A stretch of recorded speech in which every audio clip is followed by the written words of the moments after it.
Hello everyone, welcome to the Snooze Historian, your soft candlelit escape into forgotten centuries. Tonight's tale may leave your jaw slightly open, your eyes gently closing, and your skincare routine forever changed. We're about to wander through the shadowy halls, mossy gardens, and smoky chambers of the Middle Ages, not in search of swords or kings or dragons. Before we begin, tap. Like if you enjoy history that moves at a sleepy pace, let us know in the comments. Where are you watching from, and what time is it there? This is your moment. Sink into your blanket. Let the noise fall away. Forget your to-do list. Forget your phone. And remember, if you're still awake by the end of this, you're probably doing skincare wrong. Now, let's dim the lanterns and ease into tonight's journey. The candlelight flickers as you open your eyes inside a stone chamber. The walls are uneven, the ceiling low. But there's a freshness to the air, something faintly herbal like crushed sage and old linen. You're sitting beside a wooden table, worn smooth by elbows and ink stains. On it lies a cracked hand mirror, a ceramic bowl filled with water, and a small cloth sachet. A young woman beside you, perhaps a lady-in-waiting, dips her fingers into the bowl, then into the sachet. She pats her cheeks, slowly, carefully. You watch as white dust clings to her skin, chalk and ground bone, sifted with a pinch of rice flour and vine ash. Her complexion becomes paler, translucent, like a candle about to burn out in this world. The world of medieval European nobility, the paler the face, the purer the soul. Sun-darkened skin was for laborers, field hands, those who toiled under the sky. But you want to appear untouched, indoor, holy, almost ghostly. She hands you the cloth. You hesitate. She nods, so you press the dust gently across your forehead.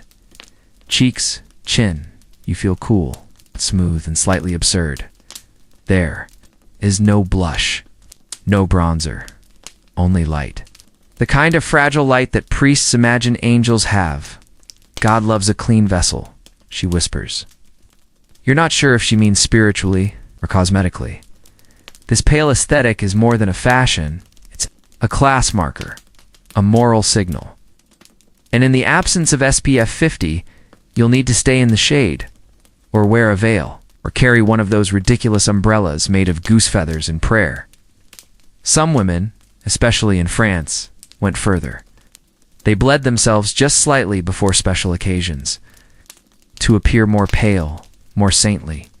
Others bathed in vinegar and alum, hoping to tighten the spirit and smooth the flesh.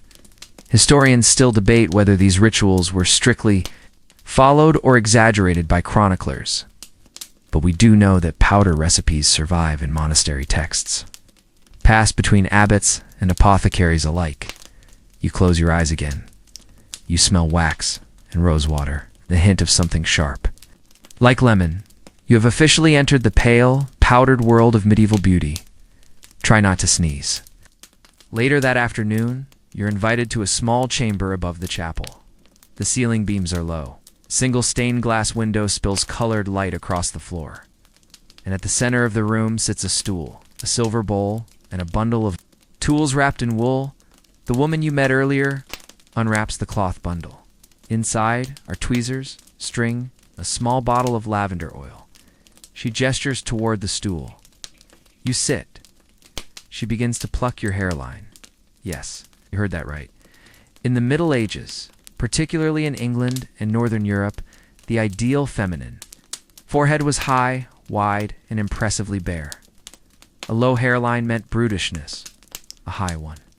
Refinement, nobility, intelligence, and perhaps just a touch of divine favor. So, women and a few daring men plucked their eyebrows, temples, and even parts of their scalp. Some used cloth soaked in vinegar to loosen the follicles first. Others simply endured. You endure. One tiny sting after another. It's one breath. One pinch. Another breath to distract yourself. You stare at the stained glass saints, all of them with impossibly smooth, luminous faces, foreheads the size of dinner plates. Maybe it's working. As the plucking continues, She begins to hum softly. A lullaby? A hymn? You're not sure? But it makes the pain feel distant. She applies a touch of rose oil to calm the redness, then dusts you again with white powder, this time scented with crushed iris root. You look in the mirror, it's strange. This version of your face, more alien, more delicate, more medieval beauty in this time, is not about allure. It's about control, of flesh, of class, of perception, of your place in a world that rarely listens to women, but sometimes watches them. Historians argue about how common this plucking was. Some believe it was restricted to elite courts. Either way, it's recorded with surprising regularity in letters, art, and even medical texts. You rise. From the stool, your scalp tingles slightly. A church bell tolls outside, in your forehead. It's holy. You step into the bathhouse, just as dusk settles over the village. The stone building breathes a warmth that wraps around you like wool. Candlelight flickers on the walls, reflected in a long wooden tub half filled with herbal steam. A woman stirs. The water with a ladle carved from horn. Steam curls upward, fragrant with sage, marjoram, and a touch of juniper. The blend is meant to purify the skin and possibly ward off demons. No one's really sure anymore. Don't drink the water, she says casually. You weren't planning to, but the warning feels oddly specific. In medieval Europe, public baths were part hygiene ritual, part social hour, part medieval spa treatment, assuming your idea of a spa includes open windows, questionable hygiene, and someone talking about boils. You disrobe behind a thin curtain. Modesty is observed. In theory, but not strictly enforced. You ease into the warm water, feeling the herbs cling gently to your skin.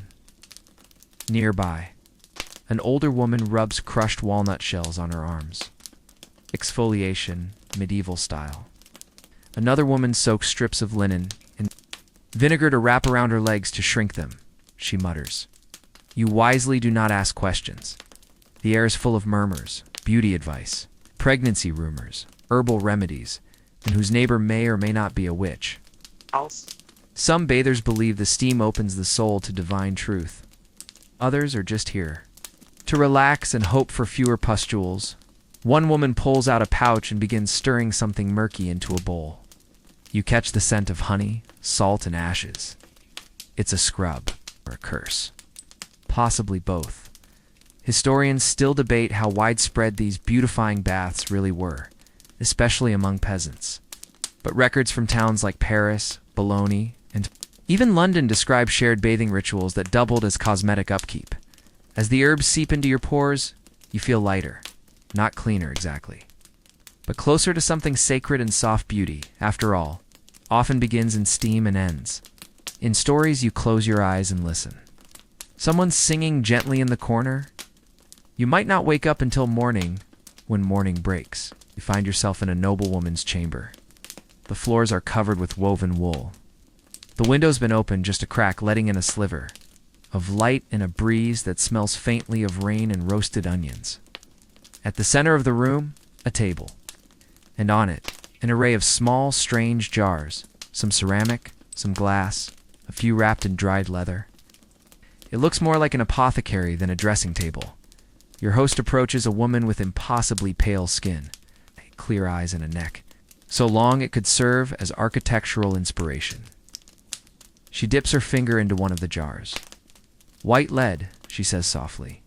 For the glow, you try not to recoil. Yes, lead, an ancient metal, sweet to the taste and devastating to the body. Used in paint, pipes, and now, apparently, complexion paste. Women of wealth and power in the later Middle Ages especially, in Italy and England, often sought flawless, ghost-pale skin. And for that, they turned to mixtures containing vinegar, lead, alum, and even arsenic.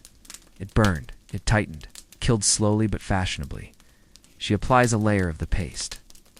To your cheek, it stings immediately. You flinch. She smiles. Pain is how the devil leaves the body, she says. You're not sure if she's joking, to counteract the harshness. Some women followed with a rosewater rinse, or a dab of egg white for firmness. Others used goat's milk or saffron oil as a mask afterward, the medieval version of a hydrating step. There's even a tiny vial labeled mercury drops. You wisely do not ask. Scholars argue whether these recipes were used by the masses or hoarded by elite circles. But they appear frequently in beauty manuals, nestled between prayers and diagrams of the human humors. There's a reason many noble women died young, but their portraits? Flawless. You stare into the mirror. Your skin is glowing, yes, but unnervingly so. Not healthy glowing. It's more like alchemical experiment. Glowing outside, a bell rings. Time for prayers. And perhaps penance. The sun is higher now. A golden warmth spills across the flagstone floor, and with it, the buzz of bees in the distant herb garden. You're seated on a small wooden stool near the open doorway of a cottage. Its thatched roof slouching like an old man's hat. A mortar and pestle sit in your lap, filled with something red. It's deep red, almost glowing. A girl perhaps 15, perhaps 30. Age is difficult to place here, leans over and adds a pinch of dried basil leaves. She gestures. For you to keep grinding? So you do. The result is a kind of paste. Beetroot, basil, cinnamon, and a touch of goat's milk. This is your blush. There were no compacts, no cheek tints, and definitely no matte finish formulas. So medieval women relied on what they had, roots, herbs, and imagination. With her thumb, she smears a dab on your cheekbone. You mirror her. You smell faintly of salad dressing. Beauty comes from color and balance. She says, quoting someone who probably wasn't a physician, some used mulberries, crushed and left in the sun. Others favored rose petals, boiled into syrup and mixed with starch. A few even used animal blood in small, tasteful dabs. The goal wasn't to look natural, but rather to appear radiant, flushed, as though you'd just seen a vision, or survived an extremely poetic fever.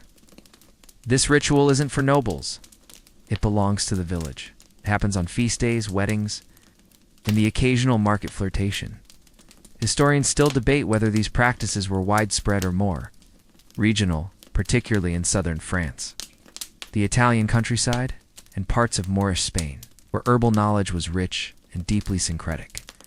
You stand, cheeks gently glowing. You catch your reflection in a metal pot. You almost look ... Healthy, don't smile too much, she says. It ruins the effect. You smile anyway. It is night again. The stars spill across the sky like grain across a threshing floor. You walk slowly through a cloister. The air smells of stone, beeswax, and something sweet, yet sharp, like that. Memory of a garden in winter. You're in the presence of a perfumed nun. Yes, that was a thing. In certain convents, particularly wealthier ones, scent played a symbolic role. Frankincense, lavender, myrrh, and rosemary were burned during prayers. Yes. But they were also distilled, infused, and worn on the skin. You sit beside her on a stone bench. She's rubbing her wrists with a cloth soaked in violet water, a blend of boiled petals, rainwater, and in some recipes, clove oil. She passes you a tiny vial. You dab it on your collarbone. You immediately feel more like a poem than a person. Scents in the Middle Ages weren't just cosmetic. They were medicinal, magical, even moral. To smell sweet was to suggest purity. To reek, sin, doctors believed. Sweet smells warded off disease. A belief that led to pomanders' little orbs of scent worn on belts or around necks. Think of it as medieval Febreze, but worn like jewelry. Some women made their own oils by steeping flowers in animal fat then, washing the mixture with wine or vinegar. Others burned spices into their clothing, cinnamon, nutmeg, bay leaf, in the hope that scent would cling like status. In noble courts, perfume use became competitive. One noblewoman in Aragon reportedly had over 50 scent recipes, including a legendary formula made from ambergris, mint, lemon peel, and what may have been powdered emerald. Historians still debate whether that last ingredient was metaphorical. You inhale again, somewhere in the distance. A bell tolls. The nun has begun. Humming a hymn, you feel, for a moment, utterly clean inside and out. Morning light slants through a lattice window, drawing golden lines across the wooden floor. The room is simple stone walls, a straw mattress, a table worn down by time and elbows. Atop the table rests an object both precious and deceiving. A mirror, not the crisp, high-definition kind you might be used to. This one is small, round, and slightly warped. Its surface, made of polished silver or bronze, reflects with a softness that flatters by omission. You see a version of yourself blurred at the edges, almost angelic. It's nice, honestly.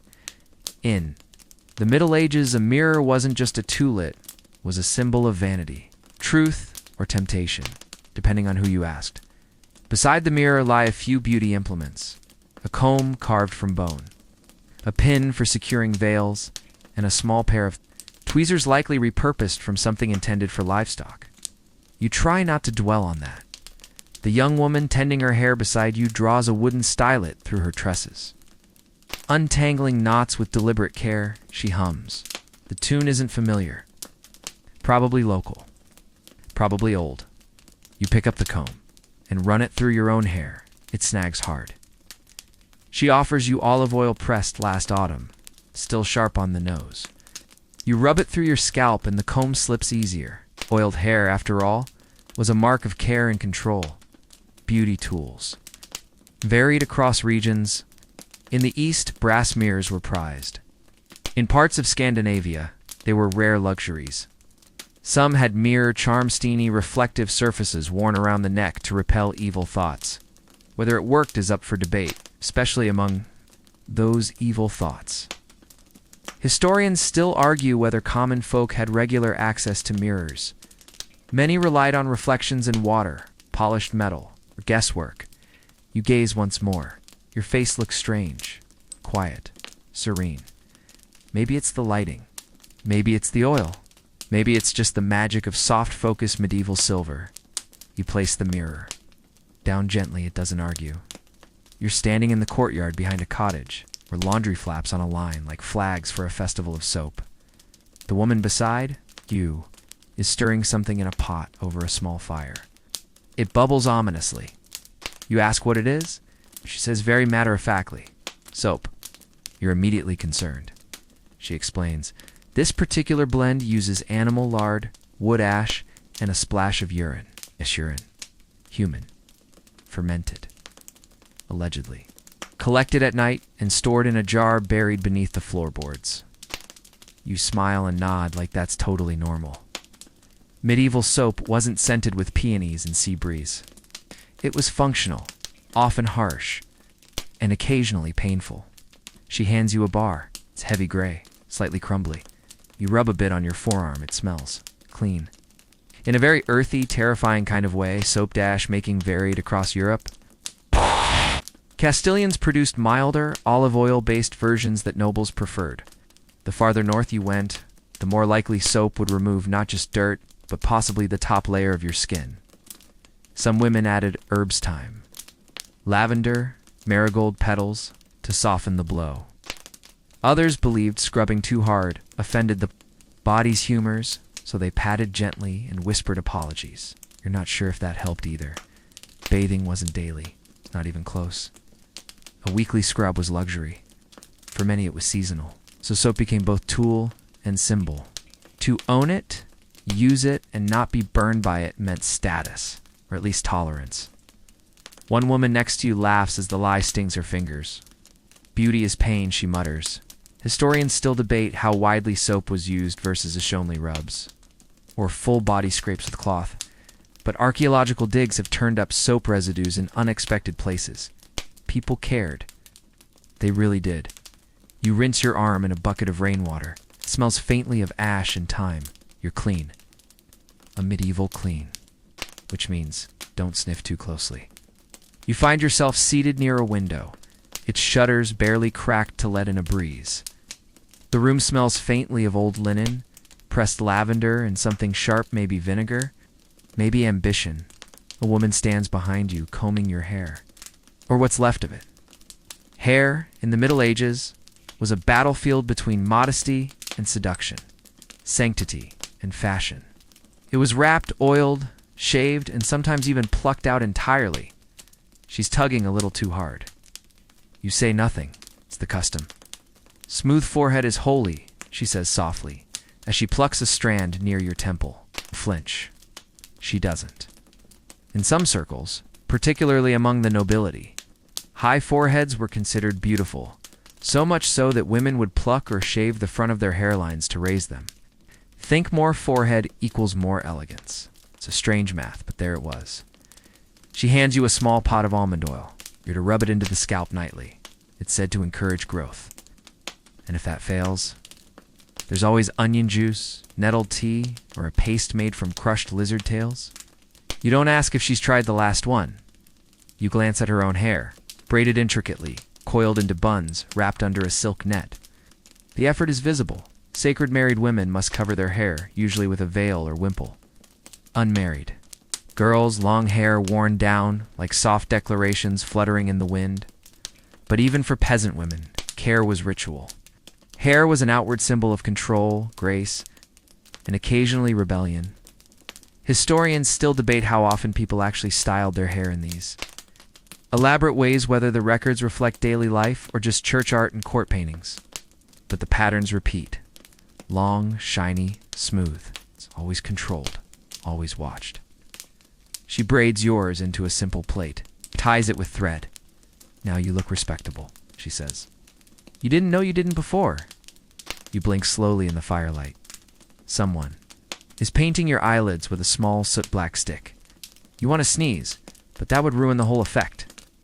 So you hold your breath and pray gently to St. Lucy, patron of vision. The woman applying the pigment hums. She's old, sharp-eyed, and smells of burnt sage. She mutters, eyes must tell stories. In the Middle Ages, eyes were everything. To look too long was an invitation. To look away, a mystery.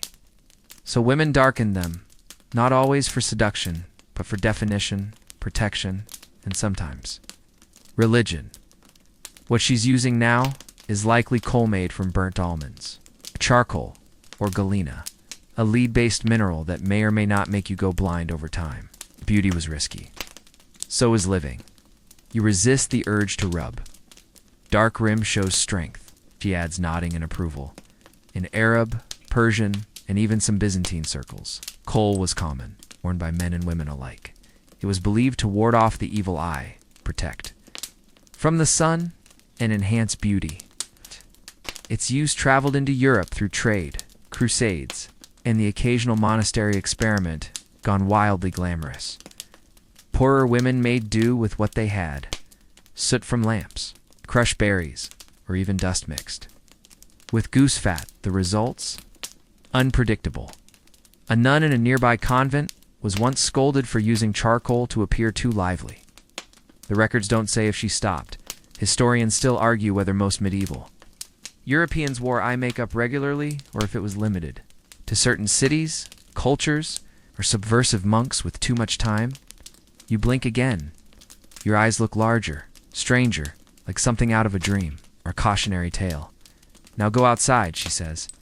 Let them see what mystery looks like. You hesitate, but only for a moment. The candlelight flickers low and warm, casting shadows that dance lazily across the stone walls. You are lying on a padded bench, arms raised, while a woman crouches beside you holding clamshell. You question your life choices in the middle. Age's unwanted hair, especially on the arms, legs, and face, was considered unladylike, unclean, or at the very least, inconvenient. But there were no razors, no hot wax strips, no 12-step hair removal subscriptions. It's creative pain. She dips the clamshell into a paste made of honey, lemon juice, and ashes. The mixture is warm, sticky, and smells like something between burnt sugar and regret. This is how queens do it, she says. Smiling like she's not about to torture you, and indeed, sugaring, a method still used today, was practiced in parts of the Islamic world and Mediterranean Europe.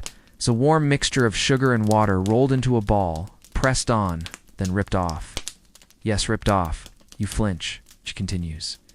For those without sugar access, options included plucking with twisted threads, rubbing with pumice stones, or using pastes made of vinegar and crushed ivy leaves. Or, if you were truly unlucky, lime powder and arsenica blend so effective it occasionally removed the skin. 2. Some sources speak of seashell scrapers' delicate curved shells used to flick off hair with practiced strokes. Archaeologists found them among grooming kits buried with wealthy women. Whether they worked or were just stylishly painful remains, uncertain. She scrapes gently now, murmuring a prayer in Latin, possibly for your soul. Possibly for me, possibly for your skin. Historians still debate how widespread hair removal was. Was it daily? Seasonal? Just for weddings? Manuscripts differ, and some scribes were too polite to ask. Your arms are smoother now, slightly red, slightly divine. You'll glow in moonlight, she says. You don't doubt her. It is evening. The moon hangs low over the thatched roofs, like a ladle suspended in the sky. You sit quietly in a garden alcove, cloaked in a shawl, while a noble woman stirs a bowl of something milky and strange. She dips her fingers in and dabs it along your jawline. Let it sit, she whispers. The moon sees everything. Welcome to the world of complexion perfection, medieval style. Smooth. Pale skin was considered ideal, especially among the upper class. Pale meant you didn't toil in the sun. It meant leisure, luxury, and uninterrupted poetry reading, or so. They claimed to achieve this look, women applied moon milk, a blend of white lead, vinegar, and egg whites. Yes, lead. It gave an instantly glowing finish, and also slowly poisoned you. But beauty was sacrifice. Tonight's recipe is safer. Ground almonds, rose water, rice flour, and a splash of goat's milk. It smells sweet, feels cool, and probably won't kill you. There were other potions. 2 crushed pearls mixed with cream, lily root paste with snow water, talc, and honey. Smeared on before sleep. Some women even used leech therapy to drain blood and lighten their faces. Yes, leeches. For the glow, the woman beside. She speaks of the moon's power to lift the spirits and clear the cheeks. You nod. You pretend to understand. You are, after all, wearing lunar moisturizer. Historians still dispute the medical reasoning behind these rituals. Did people really believe the moon had skin-clearing properties? Or was it symbolic, a way of inviting the night into the body? Paste is drying now. Your skin feels tight. She hands you a mirror. Your face looks smooth, pale, a little ghostly, beautiful. She says, like a saint in a vision, or a statue in a crypt. Yeah, you smile politely anyway. You're standing in a room lined with tiny glass vials and corkstop bottles. The air is heavy with scents, floral, musky, a little bitter at the back of the throat. It smells expensive, confusing. A woman in a layered gown waves a feather. Fan lazily beside you, as another carefully unseals a small bottle with a thin, decisive pop. Don't breathe too deep, she warns. Too late. Medieval perfumes were less about smelling good and more about not smelling terrible. Most were made with animal fats, distilled herbs, and sometimes ambergris, which is whale vomit. It's very prestigious whale vomit to be. Fair. The bottle she hands you contains a mixture of rose water, clove, musk, and something that smells faintly of overcooked bread. You dab it on your neck. The fan lady nods approvingly. Scents had hierarchy. Royalty wore blends of civet, myrrh, and sandalwood, often imported at great costs from the East. Nobles used dried flower sachets tucked into sleeves. Peasants? Occasionally a garlic necklace, but that was usually for plague, not fashion. And speaking of fashion, perfume wasn't just for allure. It was medicinal, protective, spiritual. During times of plague, people carried pomander small, metal orbs filled with herbs to purify the air and guard the soul. See one now hanging from a silk ribbon, swinging like a tiny holy censer? Historians still debate whether medieval people truly liked these strong scents, or just tolerated them because they were seen as divine or elite. There's also some suggestion that monks made the best perfumes. Make of that what you will. You uncork another bottle. This one smells like rain on old parchment. And Rosemary, you imagine walking into court with this scent trailing behind you. People whispering, Who is that? And also, is that? Whale, you smile. Perfume, after all, is power. You're standing, arms raised like a scarecrow, while two women pull tightly at laces behind your back. You try not to breathe. They're not trying either. This is just the underlayer. One of them says as if that's supposed to help. The corset, or more accurately, the kirtle and stays of the medieval period, wasn't quite the breathless torture device of later centuries, but it had one job: shape you. In a world where beauty meant structure, your silhouette had to tell a story, preferably one about discipline, wealth, and not eating too much bread. The bodice is stiff. It's lined with canvas, linen, and sometimes whalebone or red splints. You're being cinched into a shape that emphasizes the bust and flattens the. One woman adjusts the sleeves of your chemise. The other hums, while pulling laces tighter than your current ability to exhale. Elegant, she says, though. Your ribs might disagree. This isn't quite the era of the hourglass. That comes later, in the Middle Ages. Fashion shifts. Some decades favor rounded busts, others a long, straight torso. Either way, the clothes never ask what you want. They tell you what you'll become. For the lower classes, shaping was simpler. Belts, drawstring gowns, and sheer hope. But the elite? They laced up with purpose. Beauty required control, stillness, symmetry. A faint creaking sound escapes your midsection. No one acknowledges it. Historians still debate when true corsetry began, or whether we misinterpret early garments through a Victorian lens. What's clear is this: the medieval body was never just a body. It was a canvas, a message, a discipline. Done. They say, you look in the mirror. Your waist is narrower, your shoulders straighter. You look composed. Inside, you feel like a loaf of bread bound in string, but a very elegant loaf. There's a tiny mirror in your hand, worn and only barely reflective. It's more of a suggestion than a surface. You squint into it. A cloudy version of your face stares back, wobbly, soft, quietly judgmental. The lady beside you chuckles. Careful, she says. It's looked too long, and you'll invite a demon. Welcome to the complicated world of vanity in the Middle Ages.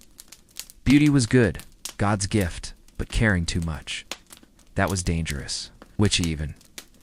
Mirrors, you see, were rare, expensive, sometimes made of polished metal or blown glass with the back coated in silver or tin. The result? A dim reflection like a face trapped inside a puddle. You hold it up again, your image stares back, flickering slightly in the candlelight. Your eyes feel older in this version. It's more serious. Many believed mirrors could reveal not just appearances, but souls, omens, and sorcery. Some said if you looked too long, you'd see who you were meant to marry. Others warned you'd see who you were meant to become. Priests often railed against vanity, calling it the gateway sinna, slippery slope that led from pride to ruin. And yet, mirror-making thrived. And in Venice, artisans blew glass into thin discs. In Baghdad, polished bronze mirrors gleamed. And in Paris? Well, Paris has always been Paris. Historians still argue about how widespread. Personal mirrors where most peasants likely never owned one, relying instead on still water or the shiny side of a pan. You hand the mirror back to the lady. I think I've seen enough, you say. She nods. Good. The mirror sees enough of us already. You turn away, feeling a little ghost-like you've glimpsed something fragile and unspoken. And now, let's pause. Let's breathe. Let's ease into the softest part of tonight's tale. Slow exhale, the drifting candlelight, the whispered lullaby of lives long gone and faces long forgotten. Let the world around you fade into linen and wood smoke. Let the echoes of footsteps in cobblestone alleys blur into dreams. There is nothing left to do tonight. No more rituals, no more mirrors, just stories. Now close your eyes or don't. You're still in the story either way. You wake slowly, your face stiff and unfamiliar. Someone has applied powder again. Today's concoction includes ground lily root, talcum, and a bit of crushed rice flour for that faint shimmer. No, one admits they want. Don't smile, the woman warns. You'll crack beauty, it seems, is fragile. It requires absolute stillness. This particular dust was designed to give you the appearance of eternal health. Even if you'd been up all night weaving or whispering or praying under your breath, to saints who never write back, she fans your face carefully. Powder. The medieval imagination was not just cosmetic, it was alchemical. Powdered herbs were sacred, healing, transformative. They could protect, enchant, or poison, depending on the intent. In courtly circles, powders were stored in rosewood boxes, applied with downy feathers or fingers wrapped in silk. For the poor, it was more experimental. Chalk dust, crushed barley, mud baked in sunlight. One particularly brave woman used ashes from burned papal letters. Her skin was never the same. Historians still debate whether powders were used daily or ceremonially. Manuscripts suggest both, but the line between hygiene and vanity was always blurry. She dusts your cheeks with a final pat. You resist the urge to sneeze. And just like that, you've been made new, a bit less breathable. You're sweating profusely. You're sitting half-clothed in a dark wooden room. Steam curling around you like ghosts in silk. Welcome to the medieval bathhouse, contrary to popular myths. Medieval people did bethend. They loved to do it socially. Bathhouses, especially in cities, were part spa, part gossip hall, and part marriage market. You're in a stone chamber, lined with benches and scented with thyme and lavender. Someone pours hot water onto hot rocks, and the room hisses like a saint scolding sin. A woman next to you exfoliates her arms with a linen cloth dipped in wine vinegar. It makes the skin pure, she says. She means holy, but also hot. After the steam comes the scrape a blunted blade run gently across the skin to remove sweat and dead cells. The result? Glow you could light a chapel with, they hand you. A cup of herbal tea, probably nettle or fennel, maybe rose hips if you're lucky. You sip slowly, your lungs heavy with damp heat. Historians still argue over how often these public baths were used and when they began falling out of favor. Plague, moral panic, and rising costs all played roles. But for now, you're clean, you're glowing. You're damp in ways both literal and metaphysical. Not bad for a Tuesday. It's nighttime now. You're standing under an ash tree. Your face, covered in a mask of mud, milk, and mint. A woman in a blue veil murmurs something in an old dialect. She throws salt over your shoulder and taps your forehead with a rowan twig. This is beauty as blessing. Long before formulas and face creams, women turned to nature spirits, ancient charms, and seasonal rituals to cleanse the body and soul. They whispered to plants. They carved prayers into soap. They burned herbs not for scent, but for purification. Tonight's potion is drawn from a stream blessed by Saint-Sor, so the woman claims. It tingles on your skin like memory. Witches and wise women knew hundreds of these recipes. Some for attraction, some for protection, some for revenge that smelled oddly of rosemary. Historians still debate how much of this was real belief versus family tradition. But the overlap between medicine, magic, and makeup was messy and magnificently human. The woman gently wipes away the mask. Your skin feels soft, your chest lighter. She kisses your temple and whispers you are seen. And for once, you believe her. The sun is rising, pale and uncertain. You're being rouged. The woman holds a red pigment made from cinnabar mercury sulfide. Yes, mercury again. Is still not recommended. Just a little, she says. Oh. So they know you still feel. In a time when skin was pale, blush showed passion, life, fertility, warmth. A touch of color meant you hadn't died of consumption dash yet, in noble courts. Blush was applied in perfect circles like tiny apples on porcelain plates, among villagers. It was slapped on with whatever berry or beet was nearby. Sometimes it was even pinched into place. You see it done now? Swift squeeze to the cheekbone. Immediate results. Zero tools. And sometimes, girls would run until their faces flushed. Before entering a room. A bit exhausting, but undeniably effective. Historians still debate the use of color in medieval makeup. Some sources suggest it was common, others warn of vanity and sin. The truth, as usual, likely lives somewhere in between. She steps back. Her cheeks look alive, like you're keeping secrets, which of course you are. The room is dim, lit only by a flame the size of a teardrop.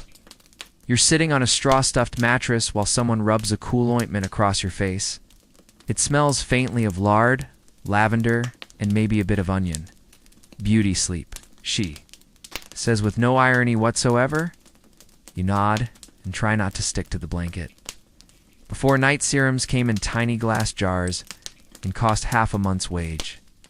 There were balms and unguents made from kitchen scraps and garden prayers. A good night cream, in medieval times, might include goose, fat, beeswax, and powdered violets. Sometimes wine, sometimes spit. She pats your cheeks gently and then hangs a small pouch over your bedpost. Inside, dried rose petals, valerian root, and a few words written in ink that's nearly invisible. This is a dream charm used to soften the mind, ward off nightmares, or summon prophetic dreams. Beauty, after all, didn't end with skin. It needed rest. It needed visions. Historians still debate the purpose of these charms. Were they medicinal, magical, or just habit? Whatever the reason, they remain proof of something beautiful. The belief that rest could heal not just the body, but the soul. The woman dims the flame. The room sinks into warmth. You close your eyes. You dream of rain falling on rosemary morning. Arrives with a bucket of cold water and a sharp pair of tweezers. You blink, barely awake, as someone approaches with a thread looped between her fingers. No moving, she says, or you'll bleed. This is not a threat. It's grooming before razors and lasers and battery-powered buzzers. There were threads, clamshells, and even sharpened goose bones. Eyebrows needed shaping, faces needed clearing. And apparently, pain was part of the process. The thread technique, similar to modern threading, was known in various regions and might have originated in the Middle East before spreading into Europe. Here, in this chamber, it feels both ancient and weirdly familiar. Each hair comes out with a tiny snap. It's like secrets being plucked. There's no mirror, so you trust the hands doing the work. She leans in close, squinting. She has perfect brows. Obviously. They always do. If you ask her why it matters, she'll say the eyes are a window. But the frame? She gestures at your brow. That's the cathedral. Historians still argue over how common facial grooming was in medieval Europe. Some sources say it was reserved for nobles. Others suggest even peasants tweezed with thorns. Either way, you're here now. Your face is cleaner than your soul. You're in a wooden tub in the middle of a field. Goats are watching you. One of them seems judgmental. Your bath water? Mostly whey, the leftover liquid from cheese making. With a splash of milk, a drop of honey, and a few crushed daisies. You're told this is how queens bathe, except theirs don't attract flies. Welcome to the peasant spa. Medieval peasants didn't have courtly potions or silk pillows, but that didn't stop them from creating beauty rituals from what they had bred masks. Herb rinses, ashes for scrubs, mud for masks, and even animal fat for lip balm. A woman kneels beside you and pats a mix of sourdough and nettles onto your face. It feels strange and a bit alive. Softens the skin, she says, or makes you bread. Either way, the tub creaks as you lean back. The sun is warm. The goats still stare. Historians still debate the line between beauty and survival here.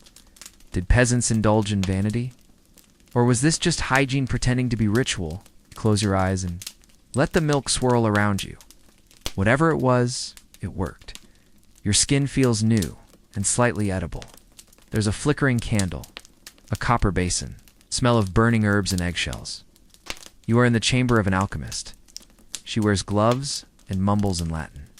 On the table, bottles, flasks, a single gold leaf, and a piece of paper covered. In mysterious triangles, she points at a jar of shimmering liquid. This, she says, makes you beautiful. You nod politely.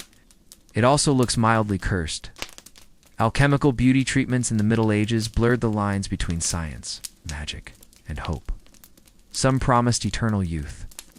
Others offered lightening of the skin or smoothing of scars. A few simply fizzled. This jar is a mix of ground pearls, vinegar, silver dust, and something called the breath of the moon, which you suspect is just water left out overnight. She applies it with a brush. You tingle, glow. Or maybe that's just adrenaline. Historians still debate whether these recipes were believed or sold as snake oil. The fact remains, beauty was worth experimenting for, even if it meant occasionally going blind. She dabs. A second formula onto your hands. Your skin shivers, or maybe sighs. Either way, you sparkle. You kneel in a stone chapel. Candlelight dances across your cheeks. You are not here for mass. You are here for light. In the Middle Ages, some women sought beauty not through mirrors, but through divine radiance. Saints were said to glow. Holy women were described with skin like alabaster, eyes like heaven, and smiles that turned demons to doves. And so, some women tried to imitate the saints not through cosmetics, but through fasting, prayer, and ritual. Purity. You sip water steeped in rose, petals, and blessed salt. You whisper psalms and anoint your forehead with oil pressed from monastery olives. This is beauty as devotion. Not everyone approved. The church walked a tightrope, condemning vanity but praising divine light. Was a glowing face vanity or grace? Historians still debate the line, but tonight you kneel. You breathe, you glow, and you feel something ancient stir behind your ribs. Something holy, something quiet, something beautiful. You sit on a stool under the canopy of a fig tree. The woman beside you is warming olive oil over a tiny clay flame. She dips her fingers in, rubs them together, and gently begins massaging your cheeks. This oil has seen more prayers than your priest, she says with a grin. In Southern Europe, oil was more than food. It was medicine, ritual, a beauty elixir passed from mother to daughter like sacred folklore. They used it to soften skin, detangle hair, and brighten dull eyes. Mixed with lemon juice, it became a gentle cleanser. Blended with lavender, it soothed. Burns, swirled with salt, it became a scrub. Tonight's recipe includes rosemary, thyme, and a prayer in Greek. You don't speak the words, but you feel them settle into your skin like light through stained glass. Historians still discuss how these Mediterranean methods traveled and evolved, but the results remain. A kind of softness that isn't just physical. When she finishes, your face glows, not with powder or paint, but with memory.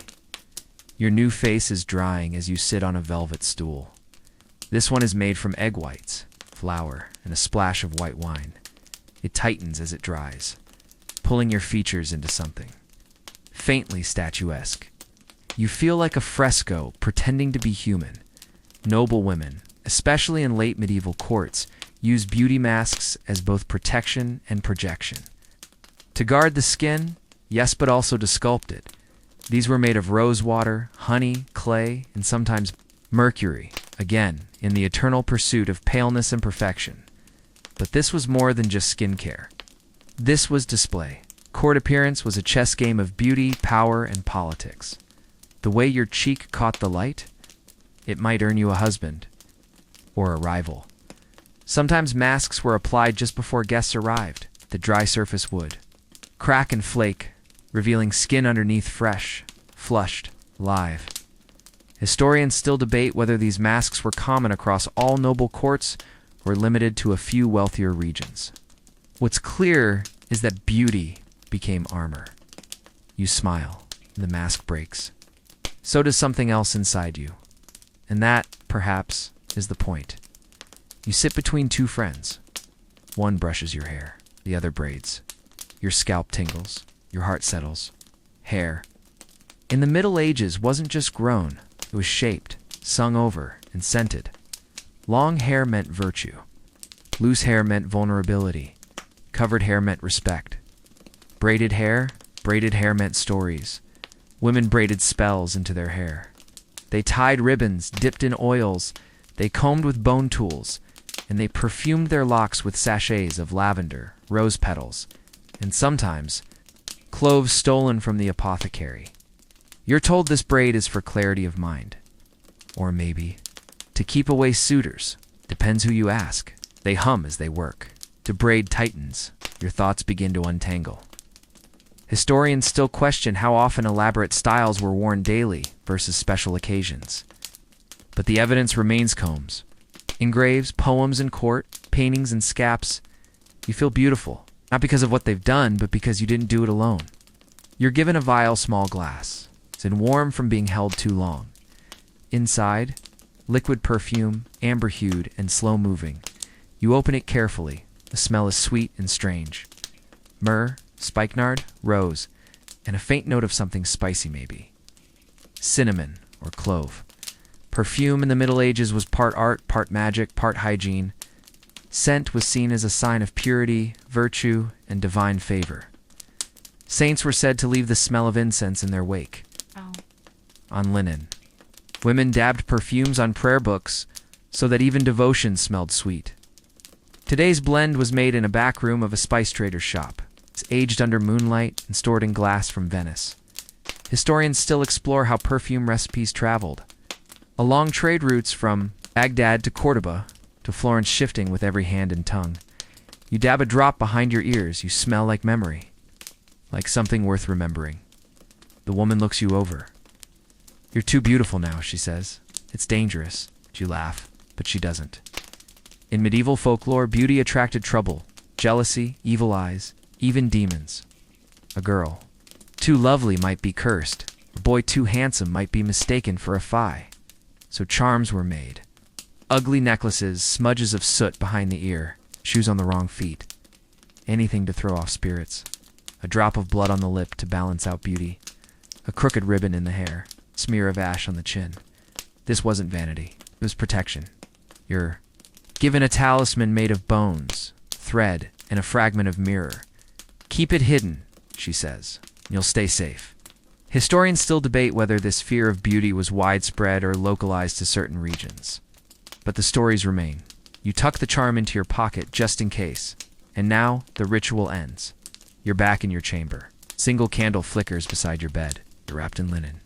Your face is clean, your hair braided, your skin soft from oil. There is no one left to impress. Only yourself. You catch your reflection in the silver bowl beside your bed. It is not perfect, it is not flawless, but it is yours. You have journeyed. Through masks, mirrors, myths, and milk baths. You have worn honey and bone, whispered prayers and perfumes, feared curses and flirted with saints. And for what? Not for vanity, but for the ancient, human truth, to feel alive inside your own skin. And so you lie down. The candle dims, the stars outside blink slowly, and you, glowing faintly like an old painting, let your thoughts dissolve like herbs in water. Let the silence wrap you, let the night take you. You have learned every secret now, may rest. Let the world fall quiet now. Let the creaking wood beams and whispered legends melt into hush.